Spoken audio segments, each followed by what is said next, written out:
அனைவருக்கும் எனது இனிய வணக்கம். நான் உங்கள் வாழ்க நலமுடன் ஜோதிடர் டிஜே சுந்தரபாண்டி.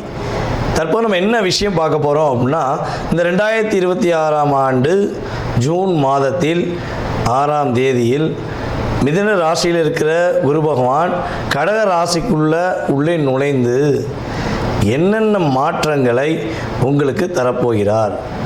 குரு பகவான் உச்ச குருவாக வந்து உங்களுடைய வாழ்க்கையில் என்னென்ன ப்ளஸ் ஏற்பட போகுது, என்னென்னலாம் நீங்கள் நடக்கலைன்னு நினைக்கிங்களோ அதெல்லாம் நடத்துவதற்கான வாய்ப்பை குரு பகவான் எப்படி தரப்போகிறார் அப்படிங்கிறத பற்றி இந்த வீடியோவில் நம்ம தெளிவாக பார்க்க போகிறோம். அதாவது இது பார்த்திங்கன்னா பொது பலன், ஓகேவா? கோச்சார கிரகங்களுடைய அடிப்படையில் நம்முடைய குரு பகவானுடைய பயிற்சியை வைத்து நம்ம பேசுகிறோம். குரு பகவான் என்பவர் பார்த்திங்கன்னா கிட்டத்தட்ட ஒரு வருடத்துக்கு ஒருக்க ஒரு ராசியிலேருந்து இன்னொரு ராசி கடந்து போவார். சில நேரங்களில் அதிசாரமாக முன்னாடி போவார், வக்கிரமாக பின்னோக்கி வருவார். ஸோ அதெல்லாம் ஓகே. பட் தன்னுடைய வீடு ஒரு வருஷம் அக்ரிமெண்ட் போட்டாச்சு அப்படிங்கிற மாதிரி அவர் ஒரு வருஷத்துக்கு ஒருக்க ஒரு ராசியை கிடப்பார். ஆனால் இந்த ஒவ்வொரு ராசியும் கிடக்க ஒவ்வொரு வருஷம் எடுக்கும்பொழுது அவருக்கு மிகவும் பிடித்த வீடான கடகராசிக்குள்ளே இந்த 2026 அவர் உள்ளே நுழையும் இந்த காலம், கண்ணீர், கஷ்டம், போராட்டம், கவலை, வருத்தம், வாழ்க்கையில் வெறுத்து போயிட்டேன் அப்படிங்கிற நினைக்கிற ஒவ்வொருத்தவங்களுடைய வாழ்க்கையிலும் ஒவ்வொரு விதமான நல்ல மாற்றங்களையும் நல்ல முன்னேற்றங்களையும் தர இருக்கிறார்.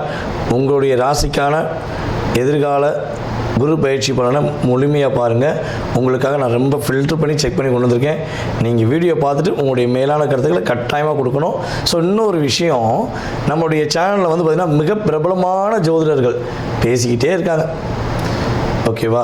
நீங்கள் என்ன பண்ணணும்னா, உங்களுக்கு பிடிச்ச வீடியோவை நீங்கள் பார்த்து சந்தோஷம் அடைஞ்ச மாதிரி, நீங்கள் பார்த்து நல்ல விஷயங்களை தெரிஞ்சுக்கிட்ட மாதிரி உங்களுடைய நண்பர்கள், உங்களுடைய உறவினர்கள், சரியா, உங்களுக்கு தெரிஞ்சவங்க அனைவருக்குமே வீடியோ ஃபார்வர்ட் பண்ணி அவங்களும் சில அதாவது ஜோதிடம் சார்ந்த விஷயங்கள், ஆன்மீகம் சார்ந்த விஷயங்களை தெரிஞ்சுக்கிறதுக்கு நீங்கள் உதவி செய்யணும் என்று அன்புடன் கேட்டுக்கொண்டு வாங்க உங்கள் வீடியோக்குள்ளே போகலாம். விருச்சிக ராசி அன்பர்களுக்கு நம்முடைய குரு பகவான் ராசிக்கு 8ஆம் இடத்துல இருந்த குரு பகவான் 9ஆம் இடத்துக்கு வருகிறார். அதாவது கடக ராசிக்குள்ளே வர. அப்போ ஜோதிட பழமொழியில் ஒரு பழமொழி இருக்குது, ஓடி போனவனுக்கு 9ல் குரு அப்படிம்பாங்க. கரெக்டு தானே? வாழ்க்கையில் நீங்கள் நிலையாக இருந்தீங்களா? உங்களால் நிலையாக இருக்க விட்டாங்களா?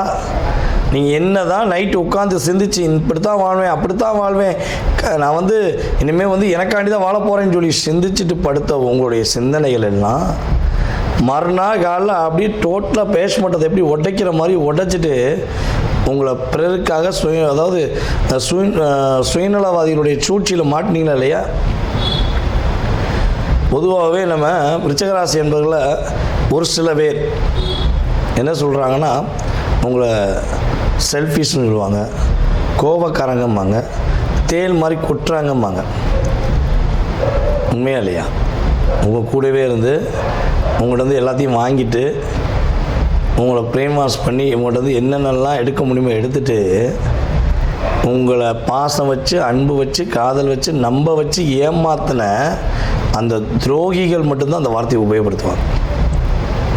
ஆனால் உங்களை உண்மையான புரிஞ்சுக்கிட்ட, உண்மையான அன்பை நேசிக்கிற யாருமே அப்படி சொல்ல மாட்டாங்க.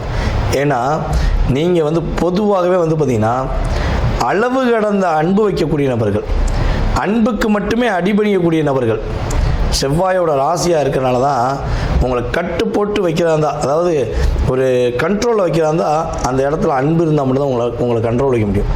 உங்களை மிரட்டியோ உருட்டியோலாம் யாராலையும் கண்ட்ரோலில் வைக்க முடியாது. ஏன்னா நீங்கள் 8ஆம் இடத்தை அதாவது வெட்டிச்சு சதுரனா அந்த ஏரியாவே காலியாயிருங்கிற மாதிரி தான் அவ்வளோ வலிமையானவங்க.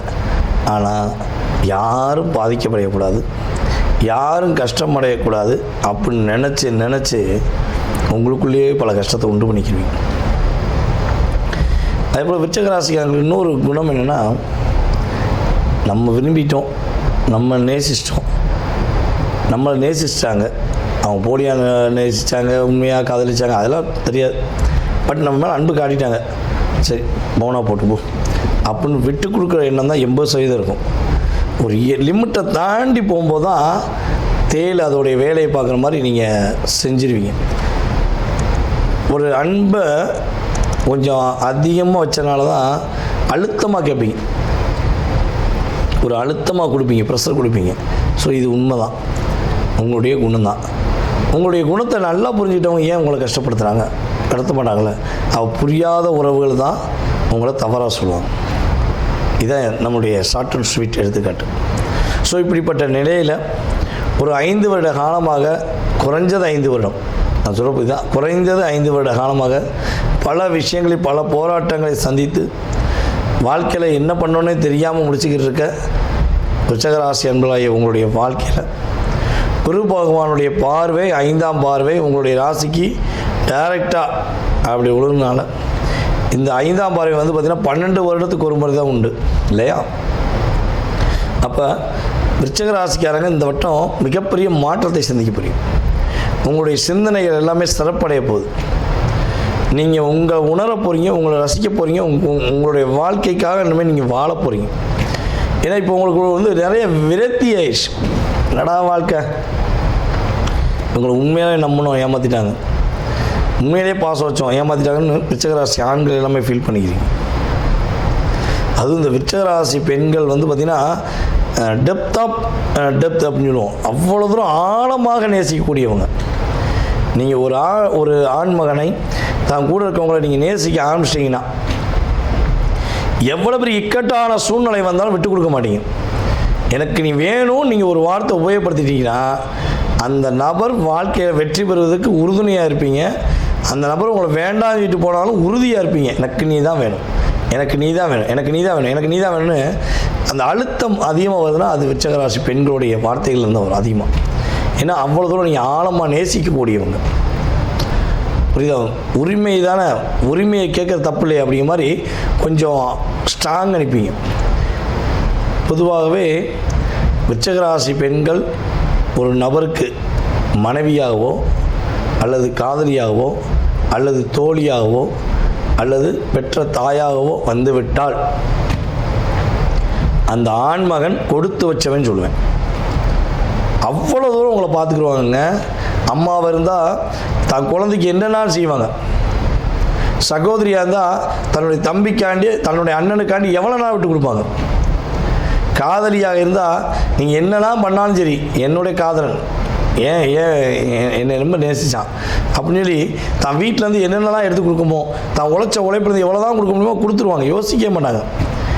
மனைவியாக இருந்தால் உங்களுடைய குடும்பத்தை சுமக்கிற மிகப்பெரிய ஒரு சும தாங்கியாக இருப்பாங்க. அவங்களுக்கு படிப்பு இருக்கும், திறமை இருக்கும், அழகு இருக்கும், அறிவு இருக்கும். ஆனால் எதுவுமே இல்லாத மாதிரி உங்களுக்காண்டி வாழ்வாங்க. இது உண்மையிலே நடந்திருக்குங்கிறது உண்மை. ஓகேவா? ஸோ இப்போ இந்த குரு பகவான் என்ன பண்ண போகிறான்னா நம்மளுடைய விருச்சிக ராசி பெண்களுக்கு மிகப்பெரிய மதிப்பும் மரியாதையும் அங்கீகாரமும் நல்ல விதமான முன்னேற்றத்தையும் கொடுக்க போகிறார். உங்களை யார் யாரெல்லாம் தண்டிச்சாங்களோ, யார் யாரெல்லாம் வஞ்சிச்சாங்களோ, யார் யாரெல்லாம் நீங்கள் வளரவே கூடாதுன்னு நினச்சாங்க அவங்களுக்கு முன்னாடி உங்களுடைய முயற்சியின் மூலமாக உங்களை வளர்த்தி காட்டப்போகிறார், உங்களை உயர்த்தி காட்டப்போகிறார் என்பது உண்மை. உங்களுடைய முயற்சிகள் அனைத்தும் வெற்றி பெற போகுது. அதே போல் உங்களுடைய சிந்தனைகள் அனைத்தும் அப்படியே செயல்பட போகுது. குழந்தை பாக்கியத்துக்காக காத்திருக்கின்ற நம்முடைய விருச்சிக ராசி அன்பர்களுக்கு உறுதியாக குழந்தை பாக்கியத்தை கொடுக்கக்கூடிய பாக்கியம் கிரக ரீதியாக உண்டு. ஓகேவா? ஸோ கவலையே படத்தவர். அதுவும் நம்மளுடைய விருச்சிக ராசி அனுச நட்சத்திரக்காரங்க கிட்டத்தட்ட ஒரு 7 மாதமாக எல்லா விதமான பிரச்சனையும் பார்த்துட்டீங்க. எப்பா போராட்டம் அல்லது சொன்னால் இன்னொரு வீடியோ பேசிக்கிட்டே இருக்கலாம். ஸோ அந்த அளவுக்கு போராட்டத்தை, பிரச்சனையை கடந்து வந்த விருச்சிக ராசி அன்பர்கள் கீழே கமெண்ட்ஸ் போடுவாங்க, உயிர் மட்டும்தான் ஐயா மிச்சம் அப்படிம்பாங்க. எல்லாம் பார்த்தாச்சு, வரட்டும் பார்த்துக்கலாம் அப்படின்னு ஒரு அசால்ட்டாக போடுறாங்கன்னா அது விருச்சிக ராசியாக தான் இருக்கும்.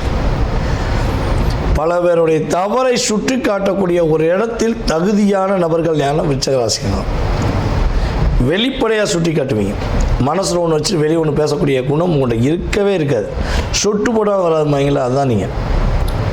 ஆனால் அதிகமான நெஞ்சழுத்தமும் ஒன்று இருக்கும். ஒரு விஷயத்தை நினச்சிட்டிங்க அப்படின்னா அதை முடிக்காமல் உங்களுக்கு தூக்கமே வராது. யார் யாருக்கெல்லாம் அப்படி நிலைமை இருக்குங்கிறத சொல்லுங்கள். சார் நான் அப்படி தான் சார் ஒரு விஷயம் முடிவெடுப்பேன், அதை முடிச்சுட்டு தான் நான் தூங்குற பற்றியே யோசிப்பேன் அப்படின்னு சொல்லக்கூடிய விருச்சிக ராசி பெண்களும் அதிகமாக இருப்பாங்க. விருச்சிக ராசி ஆண்களும் அதிகமாக இருப்பாங்க அப்படிங்கிறது கிரக ரீதியான உண்மை. சரி, கிரக ரீதியான உண்மைனா ஓகே. இப்போ நல்லது கொடுக்க போகிறாருங்கிறது ஓகே. இந்த காலகட்டங்களில் நாங்கள் எதுவும் வழிபாடு செய்யணுமா, என்ன வழிபாடு செய்யணும் அப்படின்னு சொல்லி பார்க்கும்போது, நம்ம விருச்சிக ராசிக்காரங்களுக்கு முருக வழிபாடு முன்னேற்றத்தை கொடுக்கும் பொதுவாகவே.